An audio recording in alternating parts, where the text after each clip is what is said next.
औज़ुबिल्लाहिमिनश्शैतानिर्रजीम बिस्मिल्लाहिर्रहमानिर्रहीम अल्लाहुम्मा सल्लि अला सय्यिदिना व मौलाना मुहम्मदिन मादिनिल जूदी वल करम व अला आलिहि व बारिक वसल्लम। मोहतरम ख़वातीन व हज़रात, अस्सलामु अलैकुम। जैसे कि आप जानते हैं, हमारा इत्तिसालुन नबी सल्लल्लाहु अलैहि वसल्लम का लाइव सेशन होता है एवरी थर्सडे रात 9 बजे, जिसमें आप सभी अपना हासिल तफक्कुर पेश करते हैं। हज़रत इब्राहीम अलैहिस्सलाम का किस्सा आजकल हम उसमें बयान कर रहे हैं और उसको समझने की कोशिश कर रहे हैं। उसमें जो हिकमतें हैं, राज हैं, फार्मूले हैं, क़वानीन हैं, और उसको अपनी आज की ज़िंदगी के साथ रिलेट करके अपनी ज़िंदगी को बेहतर बनाने की कोशिश करते हैं। तो आइए हज़रत इब्राहीम अलैहिस्सलाम का ये किस्सा कंटिन्यू करते हैं। बताते चलें कि किताब मोहम्मद रसूलुल्लाह सल्लल्लाहु अलैहि वसल्लम वॉल्यूम 3 में से हम ये किस्सा आपके साथ शेयर करते हैं, और इस किताब के मौलिफ़ हैं जनाब ख्वाजा शमसुद्दीन अज़ीमी साहब। बैतुल्लाह की तामीर का हुक्म। याद करो वो वक्त जब हमने इब्राहीम के लिए इस घर खाना काबा की जगह तजवीज़ की थी, इस हिदायत के साथ कि मेरे साथ किसी चीज़ को शरीक ना करो, और मेरे घर का तवाफ़ करने वालों और एतकाफ़ करने वालों और रुकू व सुजूद करने वालों के लिए पाक रखो, और लोगों को हज के लिए इज़्ने आम दे दो कि वो तुम्हारे पास हर दूर दराज मकाम से पैदल ऊँटों पर सवार आएँ। रेफरेंस सूरह अल हज आयत नंबर 26 और 27। हज़रत इब्राहीम अलैहिस्सलाम ने बैतुल्लाह की तामीर शुरू कर दी, और हज़रत इस्माईल आपके मुआविन थे।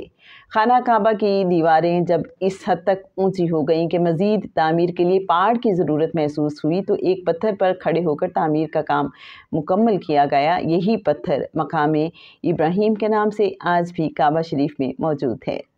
हज़रत इसहाक़ अलैहिस्सलाम की पैदाइश। हज़रत इसहाक़ हज़रत इब्राहीम अलैहिस्सलाम के दूसरे फ़र्जंद और हज़रत इस्माईल अलैहिस्सलाम के छोटे भाई थे। हज़रत इसहाक़ की पैदाइश की खुशखबरी जिस वक्त हज़रत इब्राहीम अलैहिस्सलाम को सुनाई गई, उस वक्त आपकी उम्र 100 साल थी और हज़रत सारा रज़ियल्लाहु अन्हा की उम्र 90 साल थी। कुरान पाक में बिशारत से मुतालिक वाक़े की तफसील ये है। हज़रत लूत अलैहिस्सलाम की कौम पर अज़ाब नाजिल करने के लिए फ़रिश्तों की जमात सदोम की आबादी की तरफ जाने से क़ब्ल हज़रत इब्राहीम अलैहिस्सलाम के पास आई। हज़रत इब्राहीम अलैहिस्सलाम नहायत सखी और मेहमान नवाज थे। उन्होंने आने वालों के लिए दस्तरखान पर भुना हुआ गोश्त रखा, लेकिन मेहमानों ने खाने की तरफ हाथ नहीं बढ़ाया। हज़रत इब्राहीम अलैहिस्सलाम को फ़िक्र हुई कि ये कौन लोग हैं। फ़रिश्तों ने अपना तारुफ़ कराया और बताया कि वो कौम लूत पर अज़ाब नाजिल करने के लिए भेजे गए हैं।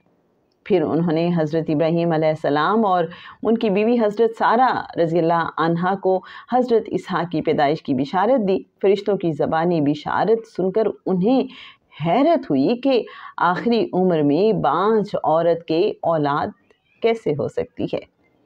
हज़रत सारा सलामुल्लाह अलैहा की हैरत देखकर फ़रिश्तों ने कहा, वो बोले, यूं ही कहा तेरे रब ने, वो जो है वही है हिकमत वाला खबरदार।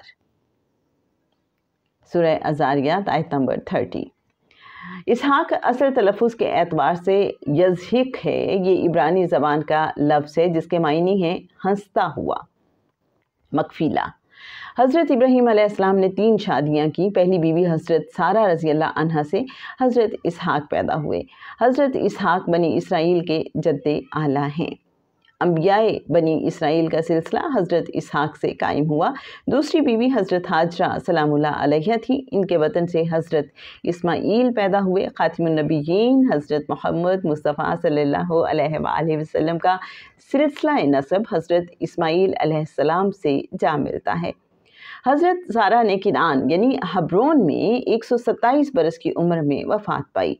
हज़रत इब्राहीम अलैहिस्सलाम ने किब्ती कौम के एक फ़र्द अफ़रोन बिन साहर से मकफ़ीला नामी गार और इसे मुत्तसिल खेत चांदी के 400 मिस्काल में ख़रीदा और अपनी बीवी हज़रत सारा सलामुल्लाह अलैहा को उसमें दफन कर दिया।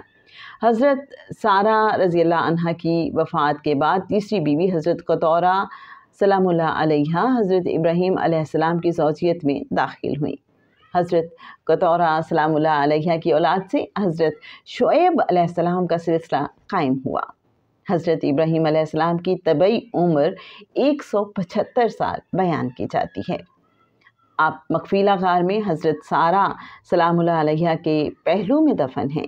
حضرت اسماعیل علیہ السلام اور حضرت اسحاق علیہ السلام دونوں بیٹے آپ کی تجہیز و تکفین میں شریک تھے۔ کائنات اور مظاہر قدرت میں تفکر حضرت ابراہیم علیہ السلام کا شعار تھا۔ قرآن میں جہاں سورہ انعام میں حق کی تلاش میں سورج، چاند اور ستاروں میں حضرت ابراہیم علیہ السلام کے تفکر کا تذکرہ موجود ہے، وہیں سورہ بقرہ میں مظاہرات کے پس پردہ کام کرنے والی حقیقت کا پتہ چلانے کے لیے اور شے کی تہہ تک پہنچنے کے لیے تفکر اور مشاہدے کا ذکر ہے۔ حضرت ابراہیم علیہ السلام نے دعا مانگی، اے رب دکھا مجھ کو کیوں کر زندہ کرے گا تو مردے۔ فرمایا کیا تو نے یقین نہیں کیا؟ فرمایا کیوں نہیں، لیکن اس واسطے کہ تسکین ہو میرے دل کو۔ حکم ہوا کہ 4 پرندے لے کر اپنے ساتھ ہلا لے، پھر ان کا ایک ایک ٹکڑا ہر پہاڑ پر رکھ دے اور پھر انہیں بلا، وہ تیرے پاس چلے آئیں گے۔ پیروں سے دوڑے اور جان لے کہ اللہ غالب حکمت والا ہے۔ ریفرنس سورہ البقرہ آیت نمبر 260۔ حضرت ابراہیم علیہ السلام نے ہدایت کے مطابق عمل کیا اور حکمت تخلیق آشکار ہو گئی۔ 4 پرندے اپنے اپنے پیکر میں حضرت ابراہیم علیہ السلام تک پہنچ گئے۔ جلیل القدر پیغمبر حضرت ابراہیم علیہ السلام، ان کی اولاد اور ان کی زوجہ سے صادر ہونے والے اعمال کو آنے والی نسلوں کے لیے سنت بنا دیا گیا۔ عید الاضحیٰ کے موقع پر قربانی، حج کے وقت رمی یعنی شیطان کو کنکر مارنا، زیارت کعبہ اور عمرے میں صفا و مروہ کے درمیان سعی شعائر اللہ ہیں۔ جناب آج کے لیے بس اتنا ہی۔ انشاءاللہ اس قصے میں کیا حکمت ہے اور انسان کے اندر انسان ایک بہت ہی اہم ٹاپک جس کو سمجھنا بہت ضروری ہے۔ اگر ہم حضرت ابراہیم علیہ السلام کا قصہ سمجھنا چاہتے ہیں تو انشاءاللہ نیکسٹ ایپیسوڈ میں اس حوالے سے بات ہوگی۔ سنتے رہیے کتاب محمد رسول اللہ صلی اللہ علیہ وآلہ وسلم والیوم 3۔ صلی اللہ تعالیٰ علی حبیبہ محمد و آلہ وسلم۔